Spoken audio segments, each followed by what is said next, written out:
Bonjour et bienvenue au podcast Éternellement jeune. Aujourd'hui, notre invité s'appelle Alexis Goujon et je suis votre animatrice Sarah Catry. Donc, avant de souhaiter la bienvenue à Alexis, laissez-moi vous l'introduire. Donc, Alexis Goujon est physiothérapeute en clinique privée. Il est passionné par la physiothérapie musculo-squelettique et les problèmes complexes. Il est un adepte de sport, pratiquant lui-même le ski de fond, le vélo de route, la course à pied et le volleyball de plage. Depuis l'automne 2020, il a lancé son podcast Parle-moi de santé afin d'aborder différents enjeux en santé à des fins éducatives. Il est conférencier pour les médecins, infirmières et IPS dans la prise en charge de blessures musculo-squelettiques. Il est formateur pour les résidents en médecine familiale de l'UMF Saint-Eustache. Il assiste les enseignants de façon ponctuelle dans les cours de musculo-squelettique, en physiothérapie et en médecine à l'Université de Montréal. En lien avec son travail, voici ce qu'il valorise. L'éducation, la pensée critique, la remise en question, la vulgarisation scientifique, une pratique basée sur les données probantes, l'innovation et le savoir-être. J'adore ça. Alexis, bienvenue et merci beaucoup d'accepter de participer au podcast. Merci de l'invitation. Ça fait plaisir d'être là ce matin. Good. Donc, la première question que je voulais te poser, c'est de nous expliquer un peu ce que tu fais dans ta profession. Donc, on sait que tu es physiothérapeute, mais qui sont tes clients cibles? Quels sont les enjeux principaux que tu aides à régler? Oui, bien concrètement, tu sais, moi, je pratique dans une branche de la physiothérapie qui est très précise ou très nichée. Tu sais, les physiothérapeutes, on gradue un peu comme des médecins de famille, on est généraliste.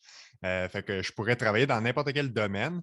Fait qu'aujourd'hui, tu sais, pour que les gens sachent un peu, tu sais, la physiothérapie de laquelle moi je vais parler, c'est vraiment une branche de la physio, mais on peut travailler dans plein de domaines de la physio. Fait que moi, je travaille en musculo-squelettique. Fait que grosso modo, là, on pourrait dire en blessures physiques. Fait que les gens qui ont des blessures sportives, des blessures pas sportives, les gens qui ont mal au dos, qui ont mal au cou, des maux de tête, des blessures de genoux. Fait que c'est assez varié. Concrètement, j'ai comme, je te dirais, deux types de clientèle typiques. J'ai les gens qui viennent et qui savent pourquoi ils ont une blessure. Tu sais, il est arrivé X ou Y, ils ont commencé à courir l'automne dernier, puis là, tranquillement, ils ont commencé à avoir mal aux pieds, mal aux genoux. Fait que ces gens-là vont avoir vraiment un objectif clair. Ils vont venir en disant, ben moi, je ne suis pas capable de courir comme avant, puis je veux être capable de courir comme avant. Donc, on va évaluer, on va les prendre en charge, puis moi, je vais vraiment leur bâtir un plan de match pour qu'ils puissent atteindre leur objectif, qui est finalement la course à pied. Mais j'ai aussi un autre type de clientèle qui sont plutôt des douleurs qui apparaissent sans trop de raison, où les gens ne sont pas capables de comprendre pourquoi ils ont mal. Tranquillement, dans les derniers mois, ils commencent à avoir mal aux genoux, ils commencent à avoir mal au cou, ou tout d'un coup, ils ont mal au dos. Il n'y a pas de cause précise, il n'est pas arrivé d'accident. Souvent, ces gens-là, c'est des blessures ou des douleurs qui sont plus multifactorielles, fait qu'ils vont avoir des composantes en lien avec, des fois, c'est les habitudes de vie, des fois, c'est l'hygiène de sommeil, ça peut être en lien avec le stress aussi, mais ça peut être aussi quelque chose qu'eux n'ont pas ciblé, mais que nous, on est capable de voir très franchement comme cause. Par exemple, ben, le télétravail l'année passée ou depuis 1 an et demi, qui est vraiment comme entre guillemets, un fléau, parce que moi, c'est ce que je vois vraiment en clinique, là, les types de douleurs qui sont un peu typiquement du télétravail qui apparaissent. Fait que des fois, les gens ne savent pas du tout pourquoi ils ont mal, mais nous, quand on pousse leur historique un peu plus loin, c'est assez clair pour nous. Fait que c'est surtout ça le genre de clients que je vois dans mes journées. Puis ben, on est confronté à des enjeux assez variés, là, autant en termes de motivation par rapport à l'atteinte des objectifs, par rapport à la prise en charge des patients à la maison pour vraiment adhérer à leur plan de match ou leur programme d'exercice, si on veut. Puis ben, on doit aussi gérer les collaborations avec d'autres professionnels de la santé. Fait que des fois, il faut communiquer avec des médecins, avec des ergothérapeutes, des kinésiologues, des psychologues. Fait que ça garde nos quotidiens assez variés et très stimulants. Ah, je peux m'imaginer, oui. Puis, qu'est-ce qui t'a apporté, toi, comme je sais que tu es un grand sportif, donc est-ce que tu as eu peut-être une blessure ou tu as eu des douleurs qui t'ont apporté à voir un physiothérapeute? Puis, est-ce que ce serait ça pourquoi tu es toi-même devenu physiothérapeute? Ouais, ben en fait, ça faisait longtemps que je savais que j'allais aller dans un domaine de la santé. Fait que je ne savais pas trop exactement quel domaine. Ma mère est ergothérapeute, fait que je connaissais cette branche-là un petit peu de la réadaptation. Ce qui est drôle parce que la majorité des gens ne savent pas du tout c'est quoi l'ergothérapie, mais moi, j'avais déjà un pied dans ce monde-là. Euh, Initialement, je voulais aller en médecine. Fait que l'aspect mécanique du corps, là, l'anatomie, les os, les ligaments, les muscles m'interpellaient beaucoup. Fait que je voulais être chirurgien orthopédique au début. Mais j'avais encore la physio comme en arrière-plan. Pourtant, je n'ai jamais été blessé quand j'étais jeune, rien qui a nécessité de physio. La première fois que j'ai vu un physio de toute ma vie, c'était rendu à l'université. Puis même à ça, je n'ai jamais eu de gros bobos, grosses blessures. Fait que c'est pas ça qui m'a amené à vouloir contempler cette profession-là. Mais ado, j'ai commencé à m'entraîner dans un club de ski de fond, puis il y avait une des membres du club qui était plus âgée puis qui était physiothérapeute. Puis elle m'avait un peu, à un moment donné, j'avais eu un petit bobo à l'épaule, puis elle m'avait évalué, un peu traité, puis donné des conseils, puis j'avais trouvé ça vraiment cool. Fait que j'étais allé voir une journée en clinique avec elle, voir qu'est-ce qu'elle faisait concrètement avec ses clients, ça ressemblait à quoi une journée typique, puis j'avais vraiment accroché. Fait que ça, c'était peut-être, je dirais, début cégep, là, quelque chose comme ça. Puis au cégep, il fallait faire en plus une présentation orale sur quelque chose qu'on voudrait considérer pour notre carrière future. J'avais choisi la physio, puis finalement, à force de chercher, j'ai vraiment aimé ça. Puis finalement, quand c'est venu le temps d'appliquer à l'université, je n'ai même pas du tout appliqué en médecine. J'ai comme fait mon choix avant même d'appliquer. Je me suis dit, bon, ça va être la physio, puis rien d'autre. C'est ce qui est un peu. Normalement, je ne pourrais pas mettre la médecine en deuxième choix, là. Fait que il fallait que je me décide un peu avant. OK. Mais puis, comme tu dis, juste le fait que ta mère soit ergothérapeute, je suis certaine que ben, ça m'aide à comprendre plus. Puis, tu dis que les gens ne savent pas c'est quoi l'ergothérapie, mais justement, on a eu une invitée, on a eu une ergothérapeute sur le podcast. Puis, c'était ma première question. Puis, c'est tellement vaste là, Ouais. comme thérapie, là, c'est incroyable. Ouais, Mais puis aussi, les ergos sont comme les physios, sont formés comme des généralistes. Ils peuvent travailler dans tous les mêmes domaines que la physio. Fait que, tu sais, si on demande une ergothérapeute, ça fait quoi dans la vie? Ben, c'est la même question pour qu'un physiothérapeute, ça fait quoi dans la vie? Ça dépend vraiment du domaine. absolument. Puis tu dis valoriser la pensée critique et la remise en question. J'adore ça. Est-ce que ton travail est controversé? Est-ce que les techniques que tu utilises le sont? Euh, Est-ce qu'il y a plusieurs écoles de pensée dans la physiothérapie comme telle? Ouais, ben comme dans tous les domaines de la médecine ou des sciences médicales, puis même, je dirais au-delà des sciences médicales, je pense que toutes les sciences en général, il y a tout le temps des courants de pensée qui peuvent diverger. Il y a des façons de pratiquer qui peuvent diverger. Si on reste concret, tu sais, dans la physiothérapie, oui, il y a des il y a des concepts, il y a des sujets qui font que les gens ont des opinions divergentes. Un des enjeux en lien avec ça, c'est que la science, c'est une méthode, ça demeure la meilleure méthode qu'on a pour se rapprocher de la vérité, c'est-à-dire comment pratiquer pour que ce soit le plus efficace, sécuritaire et le meilleur tout le temps pour les patients, mais ça n'a pas réponse à tout et surtout, on essaie, souvent, en évoluant avec les recherches, ce n'est pas nécessairement qu'on va s'approcher de la vérité, c'est qu'on va s'éloigner de ce qui est faux, de plus en plus. Mhm. Fait que plus on fait de la recherche, plus on sait, OK, ça, c'est pas vrai. Donc, on a tranquillement de plus en plus la vérité. Mais malgré ça, il y a tout le temps des sujets sur lesquels il n'y a pas de consensus scientifique. Des fois, les résultats des études sont tout le temps mitigés. Puis quand on regarde l'ensemble des études, bien, il semble avoir souvent des tendances vers on sait que tel type de pratique est le plus optimal, mais malgré tout, le temps que la recherche, la science, la connaissance se rendent dans la pratique et que aussi même des fois que ça se rende à l'université pour les prochains qui vont graduer, mais des fois, il y a une espèce de délai et de gap dans cet intervalle-là. Ça fait que les gens ne sont pas tout le temps à jour sur les meilleures pratiques. Et c'est ce qui fait, selon moi, qu'il y a la plus grande divergence de pratiques. C'est qu'il y a des gens qui pratiquent encore comme il y a 15, 20, 30 ans, on pensait qu'il fallait pratiquer, ou en fait, comme on pratiquait pour la meilleure façon à ce moment-là. Mais quand les gens ont gradué il y a 20 à 30 ans, s'ils ne se maintiennent pas à jour sur les meilleures connaissances, les meilleures évidences, s'ils ne font pas de formation continue à un niveau, mettons, satisfaisant, ben, ça fait en sorte qu'on se retrouve avec des gens qui pratiquent tout le temps selon les meilleures données probantes et des gens qui sont en arrière et qui pratiquent comme on pratiquait dans les années 80. Fait que ça fait qu'il y a des interventions en physio puis des approches en physio qui sont un peu désuets puis qui ne devraient plus vraiment avoir lieu, mais malheureusement qui sont encore là. Puis ça fait que ben, on a l'impression que la physiothérapie, des fois, est une profession qui est un peu divisée, mais somme toute, je pense qu'il y a quand même consensus à travers la communauté de physio de ce qu'on sait des meilleures pratiques. Mais je pense que c'est un peu normal, puis c'est aussi ce qui favorise les gens de se remettre en question puis d'avoir une pensée critique, c'est qu'on peut se challenger entre nous, on peut tout le temps débattre, échanger, puis dans un monde idéal, c'est toujours pour l'amélioration de la profession. Je pense qu'il y a un bénéfice à avoir du monde qui ne sont pas tout le temps d'accord parce que ça fait qu'on n'a pas le choix de demeurer à la hauteur des meilleures évidences et aussi de tout le temps vouloir repousser le savoir un peu plus loin. Absolument. Mais est-ce que tu dirais aussi qu'en le pratiquant puis en ayant des patients ou des clients, en tout cas? Oui, je pense que la majorité des gens ils disent patient, mais ça pourrait être OK. client, peu importe. OK. Donc, un ou l'autre va. Mais donc, toi, tu dois avoir des choses qui fonctionnent avec tes patients.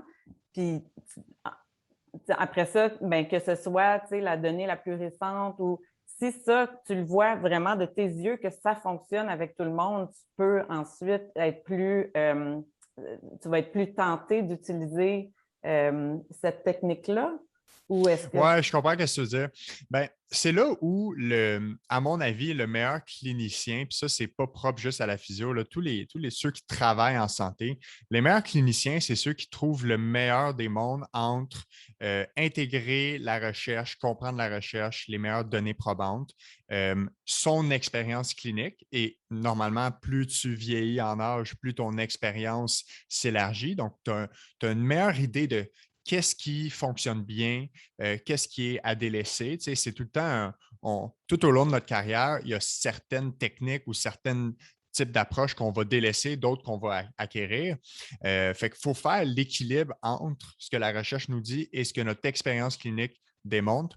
Parce qu'un élément qui est non négligeable, c'est que quand on fait de la recherche, on étudie une population ou on étudie un échantillon qu'on va ensuite appliquer à une population générale, mais ce n'est pas tout le temps le même contexte dans lequel nous, on pratique. Fait que s'il y a une étude qui a été faite sur des joueurs de soccer qui disent que telle technique est bonne, mais si moi, je ne traite pas des joueurs de soccer, je ne peux pas intégrer cette technique-là de la même façon. Fait qu'il y a ça tout le temps à remettre en question ou à considérer à tout le moins.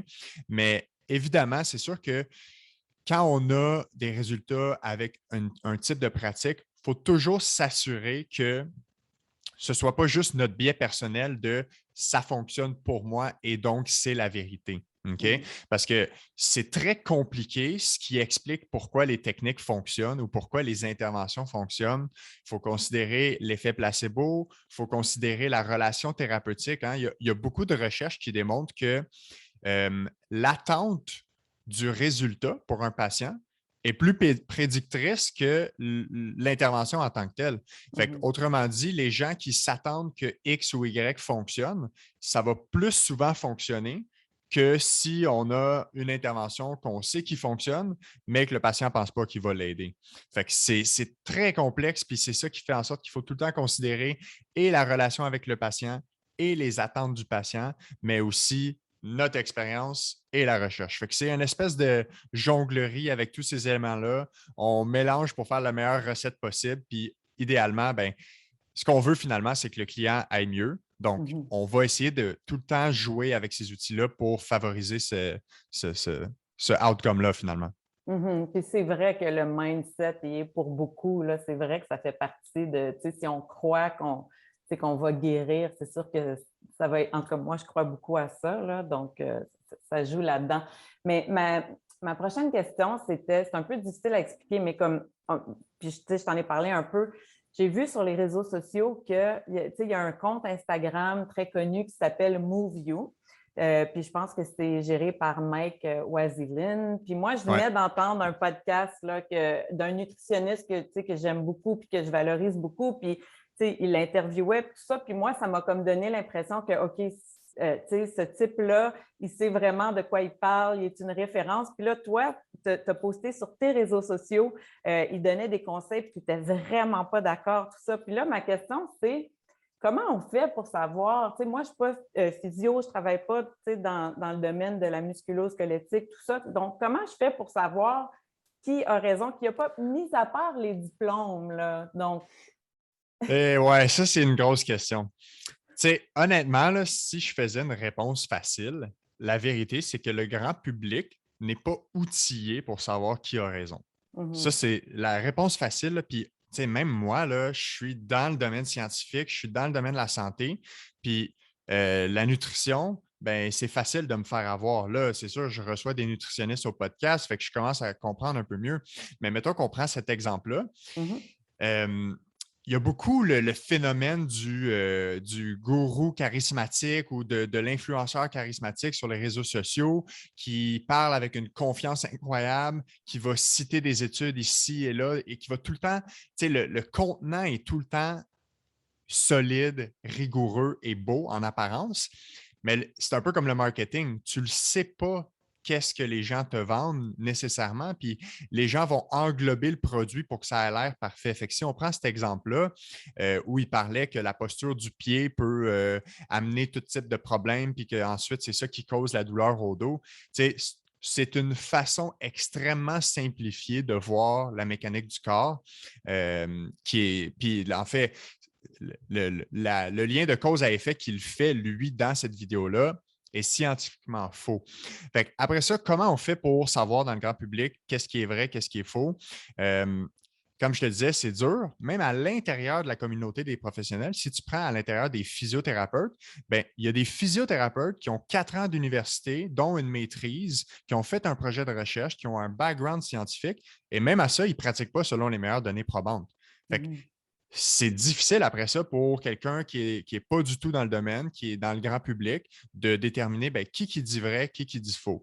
Fait que moi, ce que je dis aux gens là, pour avoir quelques éléments pour essayer d'avoir un détecteur de mensonges, entre guillemets, là, il y a quelques éléments qui doivent t'allumer une cloche qui est un peu un red flag, là, les drapeaux rouges. OK? La première catégorie, c'est tout ce qui est des mentions extraordinaires. Fait que, tu sais, des affaires de comme les mouvements interdits. Genre, tel mouvement, c'est interdit si on a telle blessure.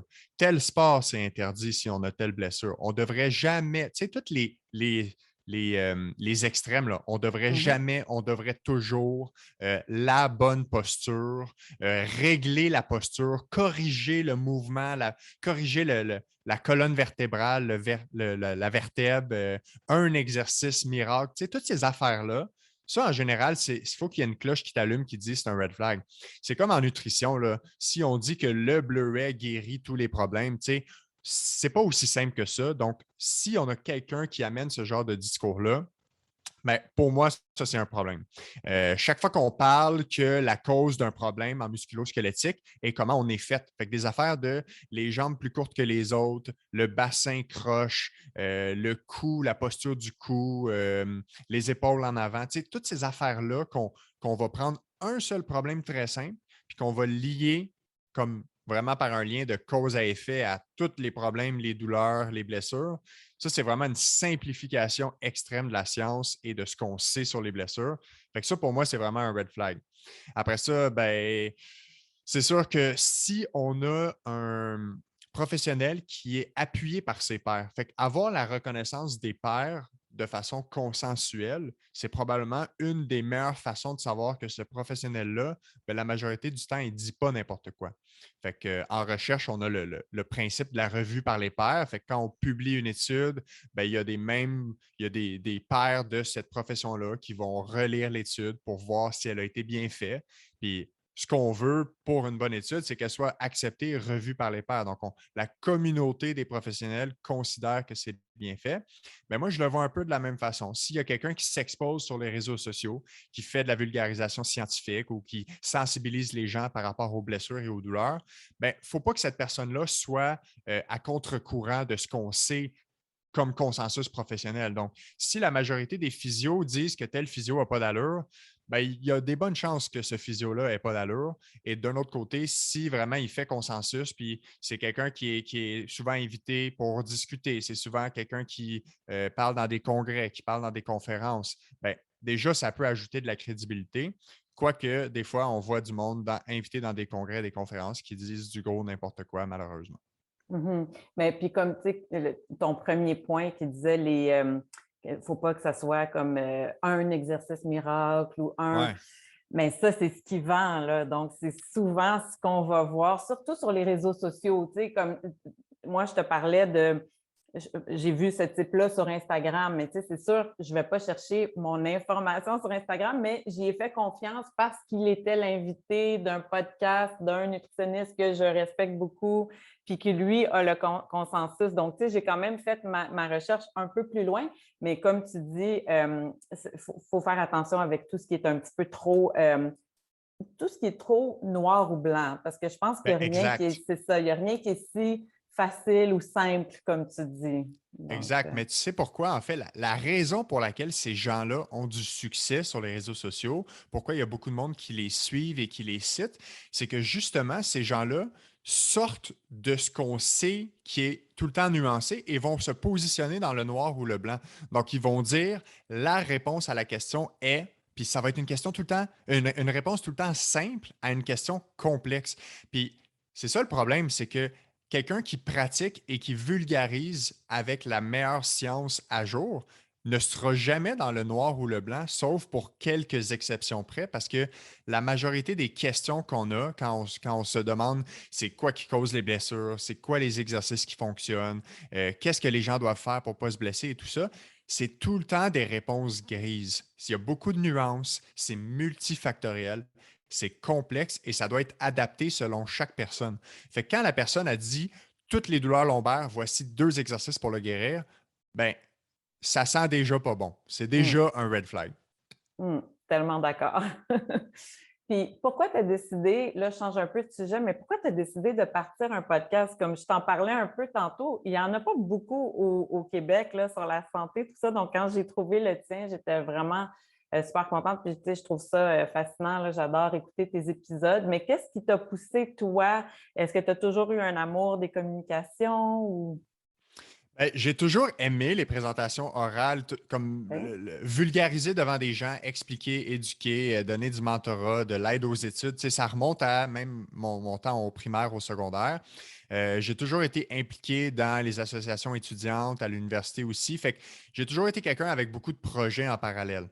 Quand j'ai commencé à travailler sur le marché du travail en physio, après 6 mois de pratique, je trouvais qu'il manquait un peu quelque chose à mon emploi du temps. Tu sais, je trouvais que ce n'était pas assez varié, quoique la physio, c'est déjà très varié, mais j'avais envie tu sais, j'étais un peu rendu à, OK, c'est quoi la suite? Puis, j'ai été confronté très tôt dans ma pratique à euh, un niveau de désinformation accessible sur Internet qui est immense et qui nuit à mes patients. Fait que mes patients, j'ai envie de les aider, mais eux, ils vont chercher de l'information sur Internet qui leur nuit.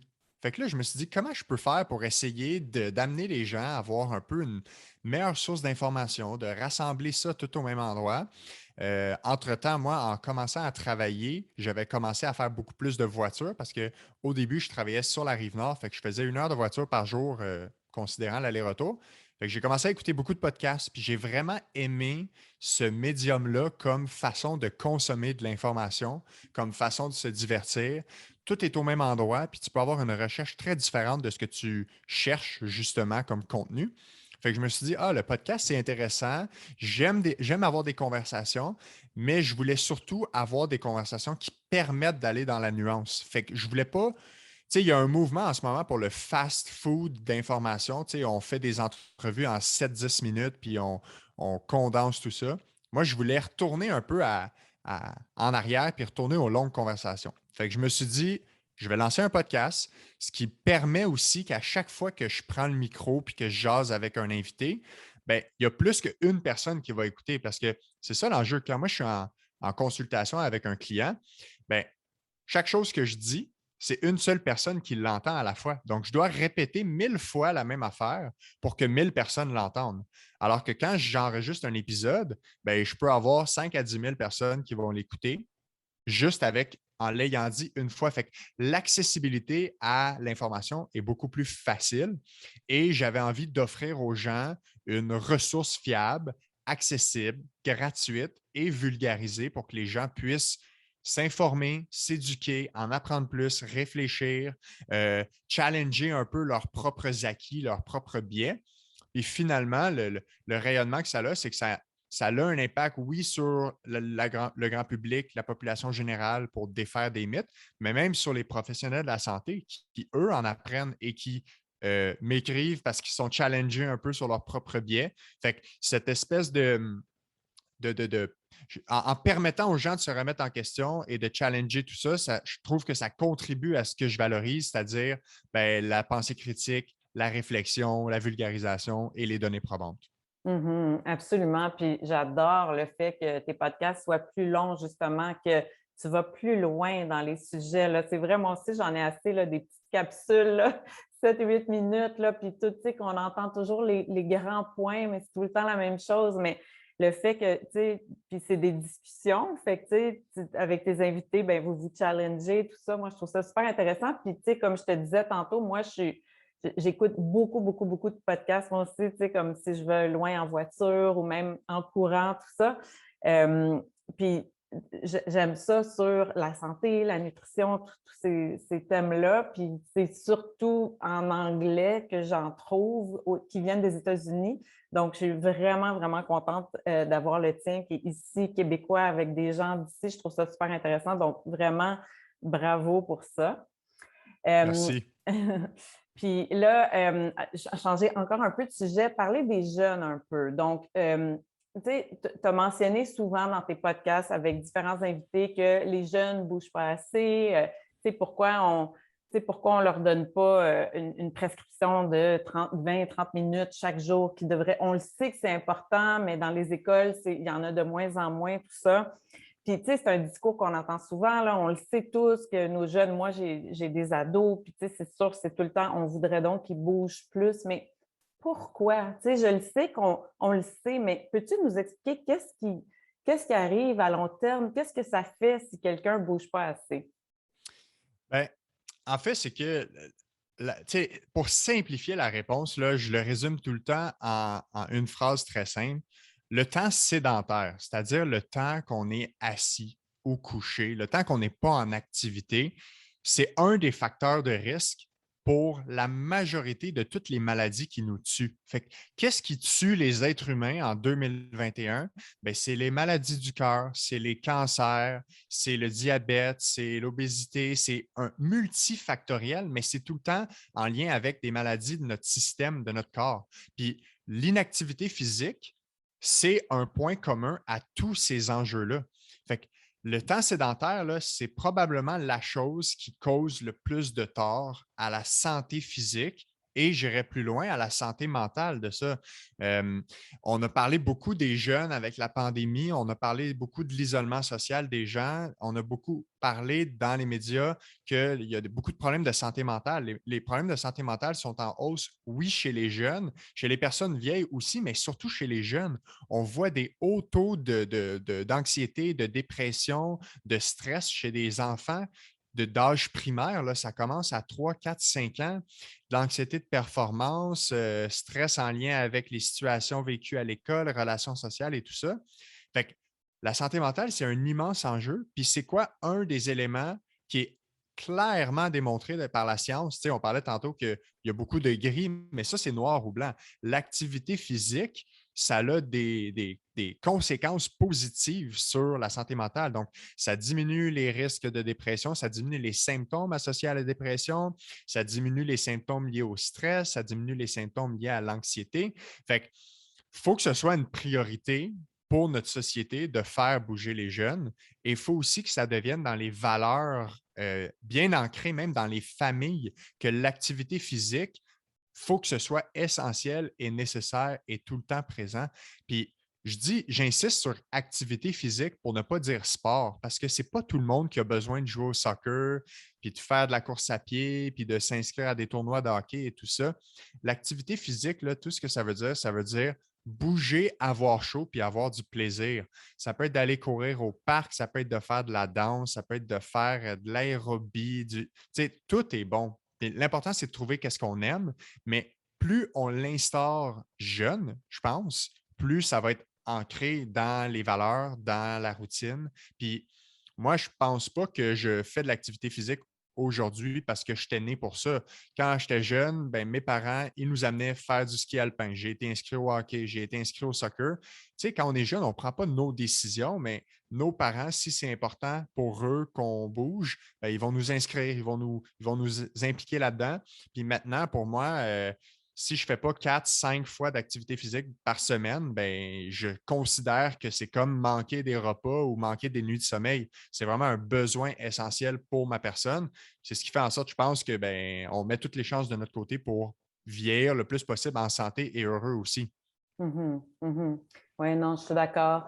Je suis d'accord. Puis qu'est-ce qui arrive si euh, les jeunes n'ont pas été actifs, mais qui décident plus tard dans leur vie, parce que moi, je dis tout le temps aux gens, Ouais, ouais. tu sais, moi, je dis tout le temps, il est jamais trop tard, là. Moi, tu sais, moi-même, je te disais, j'ai commencé à courir à l'âge de 30 ans. Quand j'étais jeune, moi, j'aimais vraiment pas ça. Puis c'est pour ça que, tu sais, j'ai une pensée pour les jeunes qui n'aiment pas l'activité physique. Moi, je n'étais pas bien dans ma peau quand j'étais au secondaire. Puis, tu sais, ils nous forçaient à courir, là. Je me rappelle encore, là, c'est comme, je voulais juste pas être là, là, comme j'aurais voulu m'effacer, là, comme, tu Ouais, sais, ouais. mais à l'âge de 30 ans, là, après avoir eu 2 enfants, là, comme moi, autour de moi, les gens étaient très sportifs. Mon mari courait des marathons, tout ça. À un moment donné, j'ai fait, hey, ça me tente. Puis j'ai commencé, puis j'ai été chanceuse, j'ai pas eu de blessure, tout ça.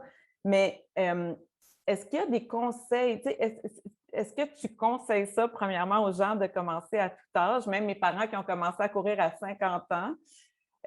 Ou s'ils le font, est-ce qu'il y a une façon de le faire pour ne pas se blesser?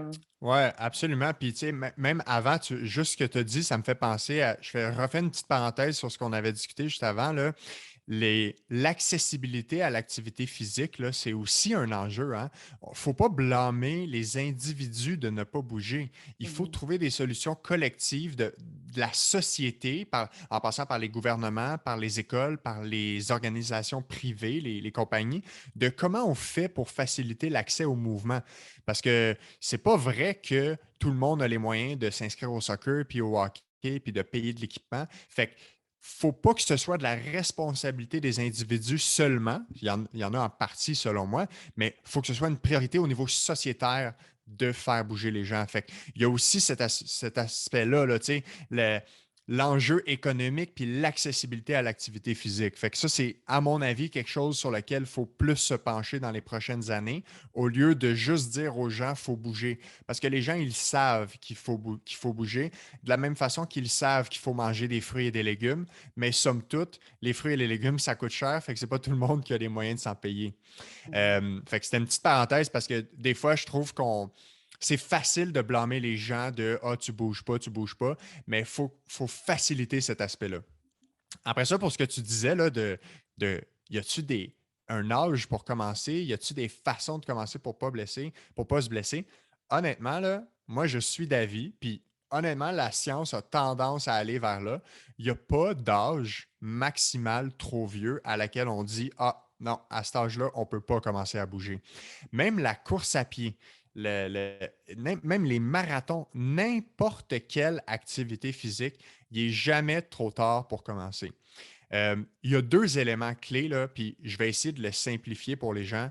La première chose, c'est d'y aller graduellement. C'est la chose la plus importante si on ne veut pas se blesser, mais pas juste ça. Si on veut se donner la chance d'avoir du plaisir et se donner la chance de le maintenir dans le temps. Parce que si tu te dis, ah, je commence à courir juste parce que je sais que c'est bon pour moi, ça peut être une motivation intéressante au début pour commencer, mais sur le long terme, là, on aimerait ça dire, je m'en vais courir parce que j'aime ça. Puis j'aime l'effet que ça me procure, puis le bien-être que j'ai de tout ça. Fait que je recommande tout le temps aux gens de commencer progressivement. Puis je le sais que les gens n'aiment pas ça. Les gens, ils aiment ça le 1er janvier, s'inscrire au gym, puis y aller 6 fois semaine, puis s'acheter tout l'équipement nécessaire, puis commencer intensivement. Mais la vérité, c'est que les habitudes, ça prend beaucoup de temps à instaurer. Ça prend plusieurs mois. Même des fois, il y en a qui parlent que ça peut prendre 1 ou 2 ans à instaurer une habitude qui est maintenue. Fait que pour l'activité physique, il faut viser le long terme. Il faut commencer très doucement. Puis, tu sais, on prend la course à pied, là. Il y a des programmes qui existent pour le début de la course à pied pour quelqu'un qui n'a jamais couru de sa vie. Puis, c'est des affaires de comme ta première course, là, tu t'en vas courir 3-4 minutes, là, puis c'est en masse suffisant. Les gens ont tendance à se dire ah, ben moi, je veux courir. Puis, les gens, ils courent 30 minutes, 1 heure. Fait que la première fois qu'ils s'en vont courir, ils s'en vont courir 45 minutes. Puis là, ils n'ont pas de plaisir, ils n'ont pas de souffle, ils ont mal partout. Puis là, ça ne leur donne pas envie de recommencer. Fait que l'aspect graduel, j'insisterai jamais assez là-dessus, autant pour se donner la chance que ça fonctionne, puis aussi de diminuer le risque de blessure. Puis l'aspect numéro 2, c'est l'aspect plaisir. Faut, idéalement, au début, tu trouves quelque chose que tu sais que tu aimes un peu, ou à tout de moins, tu te mets dans un contexte ou un environnement qui favorise ton plaisir. Fait qu'exemple, tu vas y aller avec ton conjoint, ta conjointe. Tu vas y aller, tu vas t'inscrire dans un club de quelque chose. Puis là, il va avoir des amis, il va avoir un aspect social. Le, le lien social associé à une activité physique est un élément très fort pour motiver les gens. Fait que si les gens sont dans un club de vélo ou dans un club de ski de fond, dans un club de course à pied, il y a bien plus de chances que le mercredi soir, quand il fait noir et qu'il pleut, tu décides d'y aller quand même parce que tu as l'espèce de lien social, d'appartenance, ce sentiment-là qui te fait que tu as envie de bouger. Fait que c'est vraiment les 2 éléments clés. Y aller graduellement, puis favoriser le plaisir pour que ce soit viable à long terme, vraiment.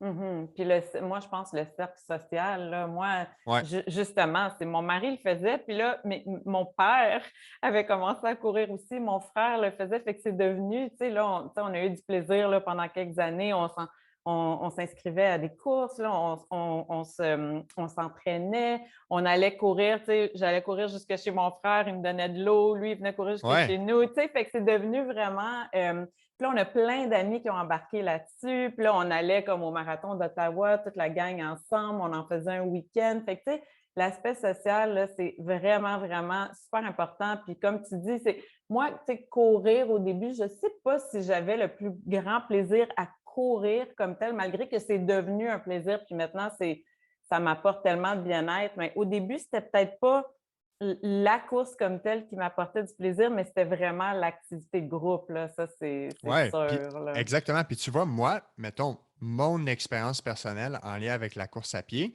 j'ai jamais fait de la course à pied de façon tout le temps régulière, 2, 3 fois par semaine, jusqu'à il y a 2 ans. Fait que j'ai toujours fait des sports où il y a de la course. J'ai toujours couru ici et là, mais avec la pandémie, tu sais, en mars 2020, je me suis dit, bon, là, c'est le temps, je commence à courir vraiment régulièrement. Puis même moi qui a toujours baigné dans le sport, ça m'a pris un bon 6 mois avant de dire, puis d'être capable de me dire à moi-même, j'aime aller courir, puis j'ai vraiment du plaisir. Fait que, il y a ça aussi, il faut avoir la patience, faut voir vraiment le long terme. Il faut être patient, puis il faut juste comme se dire, ben là, j'y vais parce que je sais que c'est bon pour moi au début. Puis tranquillement, il y a une motivation intrinsèque qui naît de ça. Puis, petite anecdote, là, tu parlais que toi, tu as commencé à courir à 30 ans. Mon beau-père, OK, a commencé à courir cette année, à 50 ans. OK? Ah, c'est comme mes Puis, parents. écoute, mais c'est ça. Puis Mm. lui, il y avait un historique de blessures de genoux, puis de douleurs aux genoux, puis un peu un antécédent de mes genoux sont trop fragiles ou trop blessés pour pouvoir faire quoi que ce soit. Puis, à un moment donné, il a commencé le vélo. Oups, les douleurs aux genoux ont été de mieux en mieux, de plus en plus de cardio. Après ça, il a commencé le ski de fond, qu'il pensait jamais être capable de faire à cause des descentes puis des aspects de torsion et tout ça. Oups, ses genoux de mieux en mieux. Puis là, ça fait comme, je sais pas moi, 4-5 mois qu'il a commencé à courir.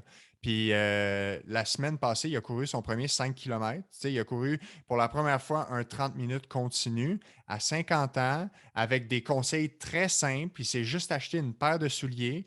Puis honnêtement, ses genoux n'ont jamais été aussi bien, même si il est à un âge plus avancé qu'un jeune de 20 ans, et même si il considérait au début ses genoux comme étant trop fragiles pour la course. Fait que, mais il a été tellement graduellement et tranquillement, ben, ça s'est juste additionné. Puis c'est vraiment. Moi, je trouve ça incroyable, là, ces histoires-là.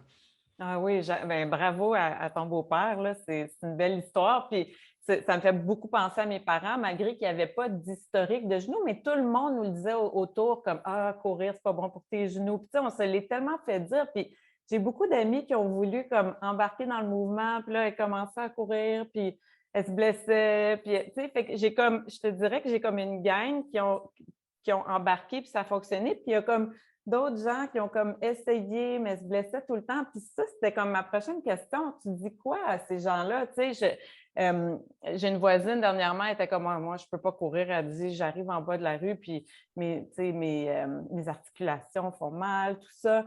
Est-ce qu'il y en a pour qui la course, c'est juste pas une option? Beaucoup de choses à dire là-dedans. La première chose que je vais dire, puis ça, je m'assure de faire ce statement-là partout où je peux.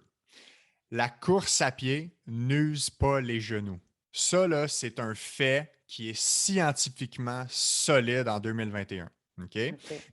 y a des nuances là-dedans, puis je vais les expliquer. Puis après ça, on ira dans qu'est-ce qu'on fait avec les gens qui se blessent tout le temps. La première chose à comprendre, c'est que c'est une courbe en U inversée, le lien entre la course à pied et l'usure slash l'arthrose du genou. Puis je vais expliquer c'est quoi la courbe en U. Si on ne court pas, donc les non-coureurs, les personnes sédentaires ou qui ne font pas d'activité physique, eux vont avoir plus d'arthrose. OK? Donc, Mhm. ils vont avoir plus les genoux usés plus vite.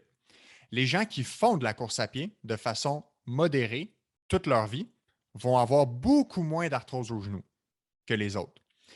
Par contre, si on va à l'autre extrême, les gens qui sont des coureurs professionnels, fait que là, on parle de niveau olympique, championnat européen, championnat du monde, ces gens-là, eux, vont avoir de l'arthrose prématurée. Fait que c'est comme un aspect de. Il y a un aspect d'équilibre et de dosage là-dedans. Puis souvent, la notion que les gens oublient, c'est que plus tu fais un sport à un haut niveau, plus il y a des chances souvent que tu vas continuer la pratique de ton sport sur les blessures. Et des fois, tu vas avoir des interventions chirurgicales sur tes blessures. Puis c'est peut-être ça qui peut causer l'arthrose prématurée. Fait que c'est encore pas clair exactement pourquoi ces gens-là en ont plus, si c'est juste le volume qui est excessif ou si c'est une combinaison de beaucoup de blessures et le volume et continuer à s'entraîner sur les blessures, etc. Fait que ça, c'est le premier élément. Je t'ai vu, il y a quelque Oui, chose j'ai que tu une voulais ajouter, hein? question. Non, ben, j'ai une question. Donc, entre le sportif de haut niveau, puis disons la personne qui court une fois de temps en temps, mais qu'est-ce qu'il y en est de la personne qui court, disons, un marathon par année? Ouais. Tu sais? Ça, il n'y a aucune évidence qui dit que c'est négatif en ce moment. OK? OK. Parce qu'il faut Fait quand même s'entraîner, tu sais, pour courir un marathon par année, il faut quand même courir beaucoup là, pour se rendre là. Fait que ouais. c'est là, je pense qu'on entend beaucoup de gens qui vont dire Ah non, ça, tu sais, c'est pas bon. Puis, tu sais, même moi, je me suis comme posé des questions, comme est-ce que je fais du tort à mon corps ou pas? Fait que je te laisse continuer. Fait que ce qu'on a en ce moment comme recherche, là, c'est que on rentre ces gens-là, là, les gens qui s'entraînent puis qui font un marathon par année puis qui courent régulièrement toute l'année, 20, 30, 40, 50 kilos par semaine, il n'y a pas de problème avec ça en ce moment. On parle vraiment là, des gens qui font ça au niveau professionnel puis qui ont fait, tu sais, ils rentraient dans les catégories, c'est vraiment championnat du monde, championnat d'Europe, olympique. Fait que tous ceux qui ne sont pas ça et qui courent régulièrement, et qui gèrent leurs bobos. Donc, quand ils ont des bobos, ils les guérissent, mais eux, ils n'ont pas de problème. Puis, ils ne vont pas être plus à risque. Puis, honnêtement, le bénéfice dans la balance pèse beaucoup plus que le potentiel tort qu'on se fait quand on fait de la course à pied, parce que c'est ce qu'on voit à date avec les études. Mhm. Ah oui, puis c'est ce que je pense, là. Il faut bouger. Mais puis justement, je t'ai vu utiliser le terme kinésiophobie. Mhm. Puis moi, j'avais jamais entendu ce terme-là. Puis ça m'a comme, tu sais, expliqué des choses, tu sais, des gens qui en viennent à un point, j'imagine, qu'ils ne peuvent plus bouger parce qu'ils ont tellement peur de se blesser ou de. Fait comment on fait pour pas se rendre jusque-là, j'imagine, c'est qu'on il ne faut pas chercher la perfection. On bouge, puis c'est correct de se blesser. Ouais, c'est ça. C'est ça qui est. Il faut trouver le bon équilibre là-dedans. Fait que la première chose, la kinésiophobie, c'est vraiment le spectre extrême. Fait que en fait, hey, tu vois, si tu me fais penser, je ne sais pas si le terme kinésiophobie est dans le DSM comme un vrai diagnostic de santé mentale. Ce serait une excellente question parce que je sais qu'il y a beaucoup de phobies qui le sont. Mais bref, la kinésiophobie, c'est vraiment la peur ou l'appréhension en lien avec le mouvement. OK? Puis il y a des questionnaires qui sont validés pour dépister ça. Fait que ça prend quand même tu es dans le spectre élevé quand tu es vraiment kinésiophobe. Tu peux être sur le spectre de l'appréhension, de l'évitement et de la crainte du mouvement. Puis ça va arriver. Pourquoi? Ça va arriver à cause d'expériences antérieures personnelles. Fait que tu as vécu tellement de douleurs en lien avec une blessure, ça faisait tellement mal bouger et marcher que ton cerveau a appris à te protéger, puis il n'est plus capable de se déprogrammer de ça. OK? Donc, on va appeler ça dans, dans les théorèmes scientifiques qui expliquent ça, il y aurait un principe d'erreur de prédiction. Fait que ton cerveau fait la prédiction que bouger va faire mal et donc, il va décider d'éviter le mouvement parce qu'il prédit que ça va faire mal. Fait que comment on règle ça quand on a de la kinésiophobie ou de l'évitement? Il y a deux choses. La première chose, c'est l'exposition graduelle. Puis ça, c'est pas la même, c'est pas différent des autres phobies. Fait qu'il y a beaucoup de phobies qui sont réglables, entre autres comme intervention avec l'exposition graduelle. Fait que si tu as peur des araignées, on ne va pas te mettre une araignée sur la tête tout de suite. On va la mettre de l'autre bord de la fenêtre. Tu vas la regarder. Au début même, tu vas peut-être juste la visualiser. Après ça, tu vas la rentrer tranquillement, tu vas la tenir, tu vas la toucher. Mais pour le mouvement, ce n'est pas différent. On va commencer avec un mouvement qui ne génère pas d'émotions négatives. Fait on prend un exemple concret là, parce que c'est le plus fréquent dans la population. Pencher en avant pour les mal de dos. Quand tu as mal au dos, il ne faut pas que tu penches en avant. Tout le monde dit ça. Il ne faut pas que tu ramasses de charge. Tout le monde dit ça et ça génère de la kinésiophobie chez les gens. Bien, si j'ai un patient qui a peur de pencher en avant, bien, je vais trouver des façons qui penchent en avant qui font moins mal pour reprogrammer tranquillement cette erreur de prédiction-là. Fait que notre cerveau, là, il s'attend à ce que ça fasse mal. Fait que la seule façon de régler ça, c'est de créer des expériences positives de mouvement en penchant en avant qui font de moins en moins mal pour que le cerveau réapprenne à se dire eh bien, coudonc, finalement, ça ne fait pas si mal pencher en avant. Oups, il va reprogrammer la prédiction. Puis au lieu que la prédiction soit pencher en avant fait mal, bien, tout d'un coup, ça va devenir pencher en avant, c'est bien, ça ne fait pas trop mal. Puis éventuellement, ça va devenir pencher en avant, c'est correct, c'est sécuritaire, je suis confiant, je suis fort. Mais ça, c'est un processus qui peut prendre très longtemps chez beaucoup de gens, particulièrement chez les gens qui ont un peu plus d'appréhension à la base, un peu plus d'anxiété à la base. Fait que les gens qui ont un trait de personnalité anxieux, ils vont avoir cette prédisposition-là parfois à appréhender, à avoir plus d'appréhension par rapport à X ou Y mouvement, surtout si c'est une expérience de douleur antérieure qu'ils ont déjà eue. Fait que, il y a surtout ces deux concepts-là, là, l'exposition graduelle et reprogrammer le mouvement qui se fait. Mais tu sais, tantôt, tu parlais comment les gens, parce que là, la kinésiophobie, c'est vraiment un extrême, là, extrême. exact, mais ça fait partie des caractéristiques qu'on peut observer chez beaucoup de gens, surtout les gens qui ont eu des traumatismes sévères en lien avec les accidents, là, accidents de voiture, accidents au travail traumatiques, etc. Mais les gens qui se blessent tout le temps, là, tu parlais tantôt tes amis qui courent et qui ont tout le temps des blessures, ils courent jusqu'au coin de la rue, ils ne sont pas capables. Règle générale, c'est que s'ils ne sont pas capables par eux-mêmes de faire une bonne gradation et qu'ils sont tout le temps en train de se reblesser, c'est là où ils ont besoin d'un physiothérapeute pour les encadrer, les coacher. Quand on parle de blessure avec le sport, quand les gens sont limités dans leur sport à cause d'une douleur ou d'une blessure, c'est le physio qui sont le mieux équipés pour les encadrer, les guider. Versus si c'est quelqu'un qui veut améliorer ses performances, il veut avoir un programme d'entraînement pour pousser plus loin, bien alors là, il est mieux de consulter un kinésiologue parce que le kinésiologue, c'est le spécialiste de l'entraînement. Mais quand les gens sont blessés, Le physio, sa job, ça va déterminer c'est quoi les freins à ça. Qu'est-ce qui fait que tu es tout le temps en train de te blesser? Des fois, c'est des bobos antérieurs qu'on a traînés, hein, des gens qui ont des petits bobos au dos. Ou à un moment donné, il y a eu un problème à la hanche, ils n'ont pas réglé ça. Puis là, quand ils commencent à courir, ça se peut qu'il y ait des choses qui ressortent. Peut-être que leur corps ne bouge pas comme avant. Peut-être que leur corps a des faiblesses. Peut-être, il y a ça à évaluer. Mais souvent, c'est que les gens, quand ils ne sont pas capables de, après quelques mois, de le faire par eux-mêmes, c'est juste que leur corps a besoin d'un coup de pouce pour guérir ou d'un coup de pouce pour être mieux encadré. Puis, il ne faut pas oublier qu'il y a des multiples facteurs qui contribuent à avoir des blessures. Fait que, qu'est-ce qui fait que les gens se blessent quand ils commencent à courir ou quand ils commencent un sport? Bien, il y a autant de réponses que d'individus.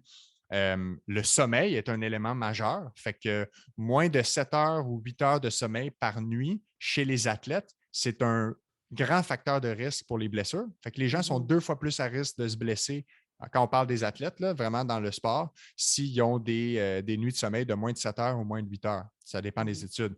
Fait que ça, c'est un élément. Le deuxième élément, c'est que les gens, en général, n'écoutent pas leur corps. Fait que, tu sais, mettons, tu prends l'exemple si quelqu'un commence à courir du jour au lendemain, puis là, après 3 semaines, 4 semaines, il commence à avoir un petit bobo. Si ça ne part pas rapidement et que ça continue, qu'est-ce que les gens vont faire? Ils vont continuer à courir dessus, continuer, continuer, continuer. Ils vont prendre des anti-inflammatoires, ils vont prendre des Tylenol, ils vont prendre des médicaments, puis ils vont continuer à courir jusqu'à temps qu'ils ne soient plus capables du tout de marcher. Puis là, ils vont aller voir le physio, puis ils vont avoir tout arrêté. Alors que les gens, idéalement, il faudrait qu'ils écoutent leur corps au début. Donc, écoute tes sensations, écoute comment tu vas. Est-ce que tu dors aussi bien, même si tu as commencé à courir? Est-ce que tu as des douleurs la nuit? Est-ce que tu as plus de raideur le matin soudainement? Ça, c'est des petits signes là, qui devraient te dire peut-être que tu es en train d'en faire trop, trop vite. Fait qu'il faut être patient, il faut le faire graduellement. Puis quand on a des petits bobos qui ne veulent pas partir, on est mieux de se faire encadrer parce que si on le prend au début, ça a tendance à aller pas mal plus vite que si on le prend à la fin. Quand les gens viennent me voir, puis ça fait 5 ans qu'ils ont arrêté de courir parce qu'ils avaient commencé à avoir mal, c'est pas impossible. Là. On va les aider, mais ça se peut que ça prenne plus de temps, plus de traitement pour régler ça. Mmh, c'est vrai. Mais est-ce que tu dirais aussi que des fois, il y a certaines blessures ou bobos qui se guérissent plus facilement lorsqu'on continue à bouger? Tu sais, des fois, Oui, le fait d'arrêter de bouger, ça fait juste empirer. Moi, des fois, je vais avoir une certaine, tu sais, comme le dos qui me fait un peu mal ou puis là, je vais aller courir ou je vais aller m'entraîner, puis je me sens beaucoup mieux après. ouais, Tandis que si, 100%. puis des fois, je me suis sentie comme coupable, non, je ne devrais pas faire ça, fait que là, j'arrête quelques jours, mais là, c'est pire, tu sais. Donc, mais encore là, il faut comme savoir. Fait que je pense, comme tu dis, d'aller voir un professionnel, c'est important parce qu'on va, là, on va se le faire dire, OK, continue à bouger ou ça, non, tu es mieux de prendre un break ou. Oui, mais ça, c'est un super bon point que tu amènes. Puis il y a quand même, c'est difficile hein, de le savoir. Les gens, là, quand ils viennent nous voir, souvent, une des premières attentes, c'est savoir qu'est-ce que je peux faire puis pas faire. Ils ne savent pas. Je continue de ça, est-ce que j'arrête ça?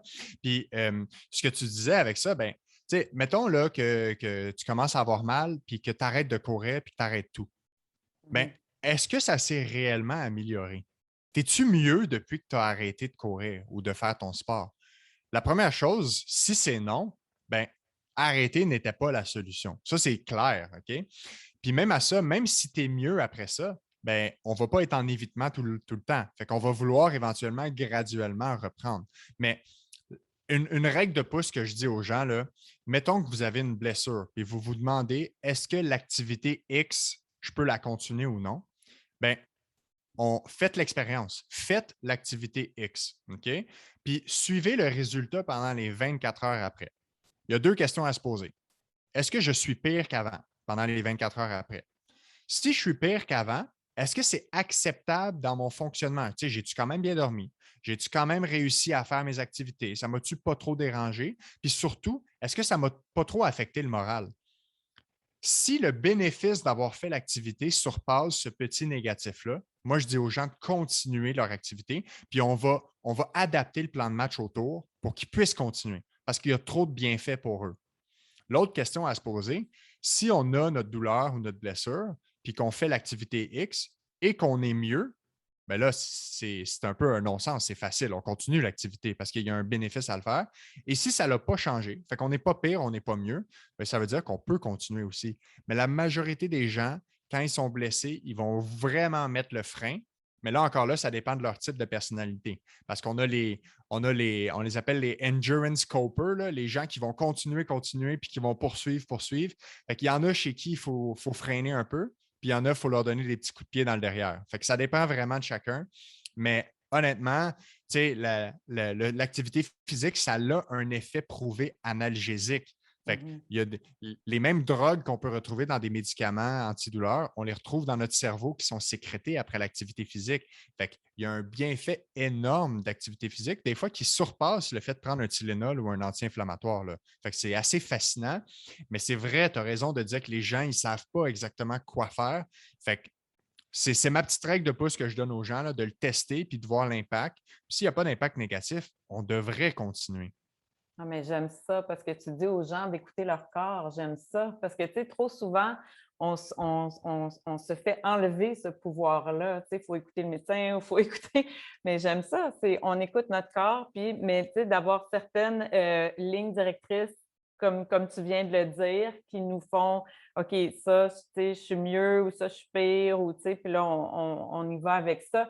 Mais puis, est-ce que, encore en lien avec ça, est-ce que ça se peut qu'en vieillissant, les blessures soient un petit peu. Parce que moi, tu sais, j'ai commencé à courir à 30 ans, puis tu sais, j'étais du style que si j'avais un petit peu mal, je courais par-dessus, puis j'allais mieux après. Puis, tu sais, dernièrement, tu sais, comme là, j'ai plus que 40. Puis là, dernièrement, ben, tu sais, peut-être là, mes blessures durent un petit peu plus longtemps. J'appelle ça blessure, mais c'est pas Des blessure, petits mais juste des bobos, petits là. bobos, c'est ça, Ouais. tu sais. Ça va durer un petit peu plus longtemps. Puis là, des fois, je me dis, ah, ben, peut-être que là, peut-être que c'est pas bon là, que j'aille trop, tu sais, que je continue trop dessus. Tu sais, on se pose plus de questions. Donc, est-ce que j'ai raison? Est-ce que l'âge a quelque chose à voir ou pas du tout? Fait que tu as raison, OK? L'âge a quelque chose à voir, mais souvent pas de la façon que les gens croient que ça a une influence. Fait que, par exemple, nos processus de réparation de nos tissus, ben, ils sont plus lents quand on vieillit. Tu sais, nos cellules vieillissent, sont un peu moins efficaces. Fait que notre gang de contracteurs dans notre corps là, qui font les réparations puis les rénovations de notre corps après une activité physique, ben, sont moins efficaces que quand on a 20 ans, 25 ans, 30 ans. Fait que oui, c'est normal que quand on a une blessure, on récupère plus lentement quand on vieillit. Mais ça dépend vraiment de tout notre antécédent de toute notre vie. Il y a des gens là, que naturellement sont des machines de guérison. Ils ont toujours eu un bon sommeil, ils ont une alimentation top-notch, ils ont toujours, ils ne sont pas, c'est pas des gens très anxieux, ils sont toujours optimistes. Puis ça, souvent, c'est des meilleurs déterminants pour guérir la blessure que la sévérité de la blessure elle-même. Fait que, tu sais, peu importe la sévérité de la blessure, si tu es optimiste, tu dors bien, tu continues à vivre ton quotidien sans trop de difficultés, tu n'es pas trop stressé, tu n'es pas trop anxieux, tu n'anticipes pas trop négativement ta blessure, souvent, là, tu vas guérir plus vite que quelqu'un qui aurait une plus petite blessure, mais qui est hyper anxieux, qui évite tout, qui se protège, qui dort plus, qui est stressé au travail. Fait que c'est là où on voit que c'est multifactoriel. L'âge n'est qu'un seul facteur de tout ça. Fait que moi, je te dirais là, que quelqu'un de 60 ans qui est optimiste, qui est heureux dans la vie, qui dort bien, qui mange bien, va mieux guérir qu'un jeune de 20 ans qui est anxieux, qui a de l'anxiété de performance, qui a de la pression de son coach pour retourner au jeu rapidement. Fait que oui, il y a l'âge, mais c'est un seul facteur. Fait que moi, je dis aux gens, peu importe votre âge, on peut guérir votre blessure et on peut améliorer la qualité de vie surtout et la fonction. Les gens pensent que l'arthrose, c'est la fin du monde, puis que quand on a de l'arthrose, plus on vieillit, plus on devient hypothéqué. Mais la vérité, c'est qu'il y a plus de gens sur la planète Terre qui ont de l'arthrose, pas de douleur, que de gens avec de l'arthrose et de la douleur. Fait qu'il Ouais. faut un peu démystifier ça, là. C'est 52 des gens qui ont de l'arthrose qui ont pas mal. C'est plus qu'une personne sur deux. Fait que on ne peut pas prendre l'arthrose puis le blâmer sur les maux de tout le monde, puis le fait de vieillir, que ce soit absolument l'arthrose. Fait que ça, c'est une des choses. Les gens vont tendance à s'auto-condamner. J'ai de l'arthrose dans mon genou, je ne peux pas courir. Mais ça, c'est faux. Puis souvent, ça ne vient même pas de eux, ça vient de quelqu'un d'autre. C'est peut-être un autre physio qui leur a dit ça, un autre médecin. C'est peut-être leur père qui a eu de l'arthrose au genou et qui l'a vu souffrir. Et donc, ils ont fait l'acquisition par l'expérience. Tu sais. Fait que c'est vraiment multifactoriel, mais Moi, je dis, puis je suis tout le temps un défenseur de ça, peu importe ton âge, tu peux faire le sport que tu veux. Il va juste falloir adapter selon ta personne. Peu importe ton âge, tu peux guérir ou améliorer de façon significative les limitations que tu as par rapport à tes douleurs, à ta fonction. J'adore ça. Merci pour cette belle réponse. Puis encore là, ça revient qu'il y a beaucoup de mindset là-dedans, tu sais, les pouvoirs de la pensée, puis tout ça. Donc, j'aime beaucoup ça. Puis, puisqu'on parle de l'âge, une des questions qui revient souvent, bon, le podcast, c'est sur la longévité. Une des questions qui revient souvent, c'est quoi l'entraînement le plus propice à la longévité? Donc, moi, comme je disais, dans les dernières années, j'ai aimé courir, j'ai couru quelques marathons, beaucoup de demi-marathons, tout ça. Puis là, à un moment donné, je me suis mis à entendre beaucoup le discours que non, là, c'est la musculation, c'est beaucoup plus important, il faut préserver les muscles pour vivre longtemps, tout ça. Puis tu sais, je pense qu'on a démystifié un peu de ça quand on a parlé de la course, là, puis l'arthrose des genoux, tout ça. Mais quand même, est-ce que tu crois que c'est plus important de faire de la musculation que de faire de la course longue durée en avançant en âge ou est-ce que tu nous conseilles de faire les deux? Quelle est ton opinion là-dessus? Fait que mon opinion sera ce que la science nous dit, Oui. c'est-à-dire que toute notre vie, indépendamment de notre âge, on devrait, puis là, on s'entend, on dit c'est quoi la meilleure façon de faire pour être le plus en santé. On devrait, après ça, chacun va modifier ça selon sa vie, mais on devrait faire de l'entraînement cardiovasculaire, donc de la course ou du vélo, peu importe, de l'activité cardio et de l'activité musculaire, donc de la musculation, du renforcement. OK? Puis ça, c'est indépendamment de l'âge. Donc, qu'on soit jeune ou qu'on soit vieux, il y a des bénéfices significatifs à continuer à faire du cardio et de la musculation. L'entraînement cardio, là, même quand on vieillit, ça va maintenir ou ça va ralentir le déclin de nos capacités cardio. Fait que, tu sais, le fameux VO2 max, là, qui est la mesure du cardio d'une personne, c'est à quel point notre corps est efficace pour transporter et utiliser l'oxygène vers nos muscles, vers nos cellules et tout ça. Le cardio, plus on en fait, si on en fait en continuant de vieillir, on va diminuer à quel point ce cardio-là va se décliner. Parce que normalement, je pense que c'est après 28 ou 30 ans environ que notre capacité à avoir un cardio maximal il va diminuer. Fait que si, mettons, tu étais capable d'avoir un VO2 max de 60, on prend une mesure X, ben c'est à 30 ans qu'il faut que tu l'aies atteint, là, parce qu'après ça, ça va décliner tranquillement ta capacité à maintenir ce maximal-là. Mais, somme toute, si tu fais du cardio, tu vas maintenir les acquis, tu vas maintenir une bonne régulation de ta tension artérielle, tu vas diminuer tes chances de démence, de cholestérol, d'obésité. L'ensemble des marqueurs d'une bonne santé vont continuer d'être mieux si tu fais de l'activité cardio. Et après ça, tu as l'activité musculaire qui est l'entraînement contre résistance, la fameuse musculation qu'on recommande de faire 2 fois semaine. C'est ça, c'est les recommandations chez l'adulte au niveau canadien, là, les lignes directrices. Puis on parle de faire de l'entraînement musculaire pour les grands groupes musculaires 2 fois par semaine. Fait que ça, ce que ça va faire, évidemment, ça va améliorer les capacités musculaires, mais c'est aussi bon pour la santé des os, c'est bon pour l'équilibre chez les personnes âgées, c'est bon pour l'arthrose, c'est bon pour les risques de chute chez les personnes âgées. Fait qu'il y a des bénéfices vraiment complémentaires, mais qui ne sont pas possibles d'aller chercher avec les deux, seulement avec juste la musculation ou juste le cardio. Fait que dans un monde idéal, ça prend une combinaison des deux. Puis c'est pas vrai qu'en vieillissant, on devrait faire moins de cardio et juste de la musculation. Puis le contraire n'est pas vrai non plus quand on est jeune. Fait que ça devrait, dans un monde idéal, être les deux tout le temps. Donc, la variété est importante dans le fond. Exactement, la variété. Comme dans l'alimentation, comme Ouais, on devrait être des personnes raisonnables, équilibré. équilibrées, exactement, c'est ça. Puis tu sais, je parle d'entraînement musculaire, là, c'est pas nécessairement aller au gym, là. Mhm. Tu sais, dans certains cours de, tu sais, des cours de pilates ou même il y a des cours de yoga qu'il y a du renforcement musculaire, même si c'est pas de la résistance élevée, mais des push-ups, là, des push-ups, des squats, des dips, monter des escaliers, tu sais, aller faire de l'entraînement dans des parcs. Maintenant, dans les parcs, en tout cas, dans les parcs à Montréal, il y a des gyms extérieurs un peu partout. Fait qu'il y a moyen de faire de la musculation, d'entraîner le corps sans devoir aller au gym. Parce que le gym, en tant que tel, ce n'est pas un environnement qui est fait pour tout le monde. Ce n'est pas tout le monde qui se sent à l'aise et qui a du plaisir à aller au gym. On Mhm. peut faire toute la job de musculation qu'on veut à peu près chez nous avec le poids de notre corps. Mhm. Ben, puis ça, c'était une de mes questions aussi. Euh, Tu sais, bouger, c'est bon. Puis là, ben, pendant la pandémie, les gens se sont beaucoup entraînés à la maison. Puis là, ben, c'est Ouais. ça, on entend parler, est-ce que c'est dangereux de s'entraîner seul, tu sais, sans un professionnel? Peut-être qu'on ne fait pas bien les mouvements, tout ça. Puis moi, j'ai entendu des gens dire, oh my God, ça va être un désastre, toutes ces blessures-là.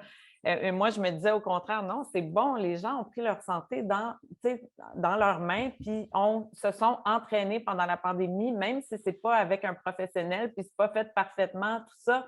C'est quoi ton opinion? Toi, est-ce que tu as vu plus de blessures à cause de ça? Ou... C'est drôle que tu dis ça parce que les blessures que j'ai vues, c'est pas à cause de ça. Les blessures que j'ai vues, c'est bien plus à cause de l'inactivité physique.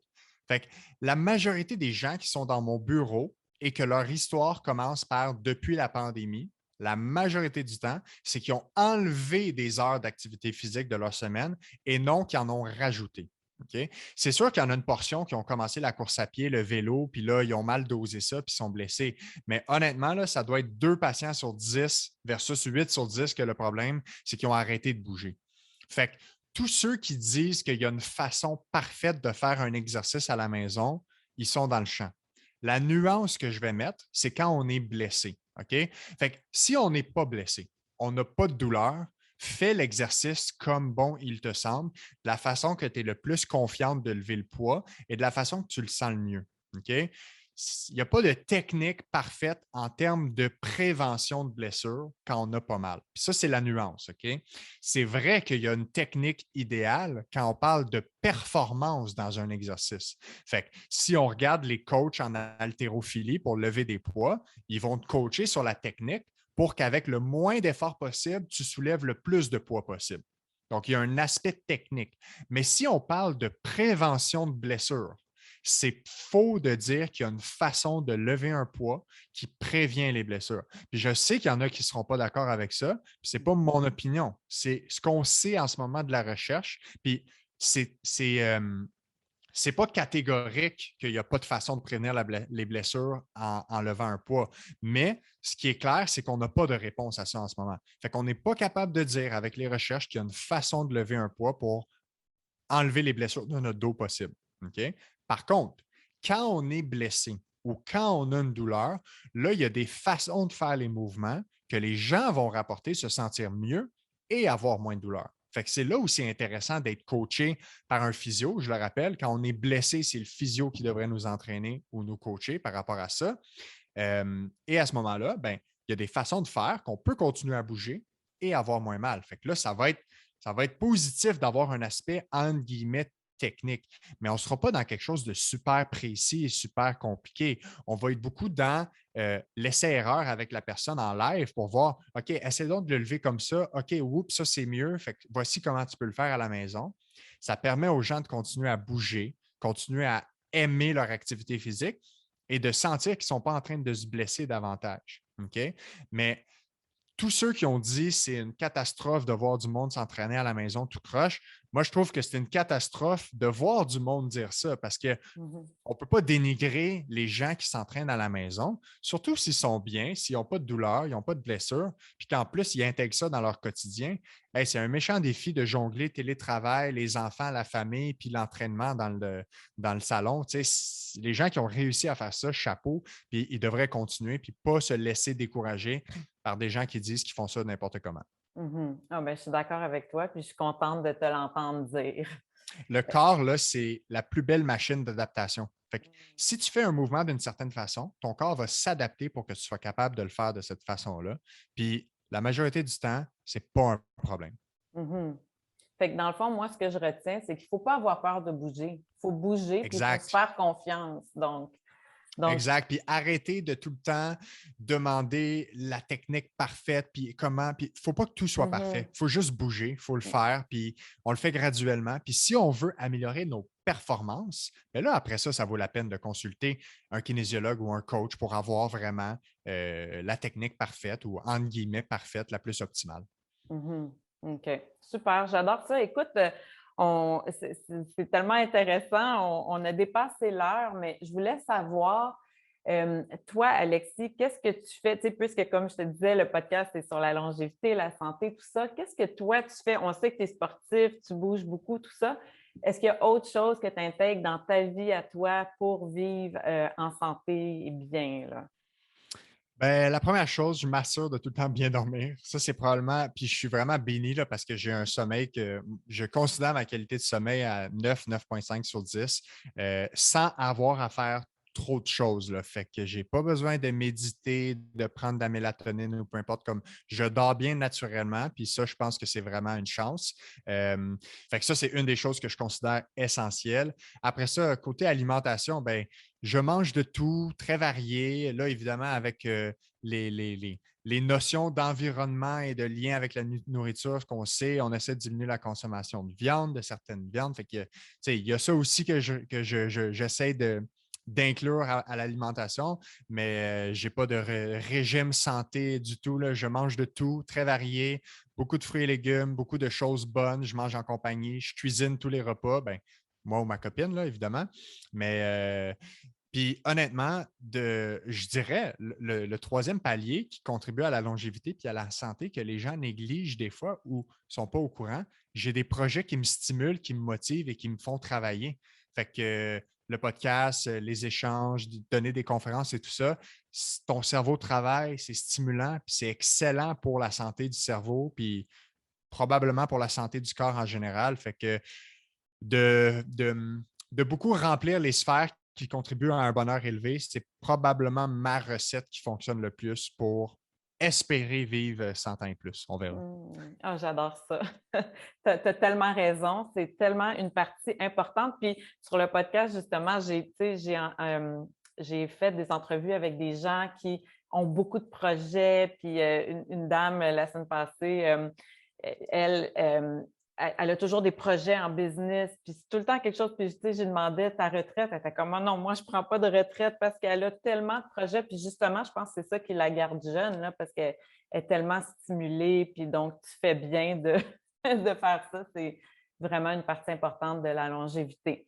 Donc, si les gens veulent te trouver, là, il y a ton podcast. Je vais mettre l'information pour le podcast. Donc, il est disponible version YouTube et les versions là, balado comme Apple Podcast, Spotify, tout ça. Oui, c'est ça. Si les gens, dans le fond, c'est Parle-moi de santé sur Spotify, Apple Podcasts, Google Balado. Sinon, il y a les versions vidéo des entrevues au complet, des discussions sur YouTube. Sur les réseaux sociaux, je fais de la vulgarisation scientifique en lien avec la page du podcast. Fait que sur Facebook, c'est Parle-moi de santé. Sur Instagram, la même chose. Et même sur Twitter, pour les gens qui sont dans la Twitter-sphère. Puis sinon, il y a mon LinkedIn, Alexis Goujon, sur lequel je partage aussi des fois les différentes participations à des événements que je fais aussi. OK, super. Donc, on va mettre l'information dans les notes du show aussi. Donc, un gros merci, Alexis. Ça a été vraiment une conversation fascinante. J'ai appris vraiment beaucoup, puis je suis certaine que nos auditrices, auditeurs aussi vont apprendre beaucoup. Donc, merci beaucoup, beaucoup d'avoir participé. Ça me fait plaisir. Merci de l'invitation. Super, au revoir.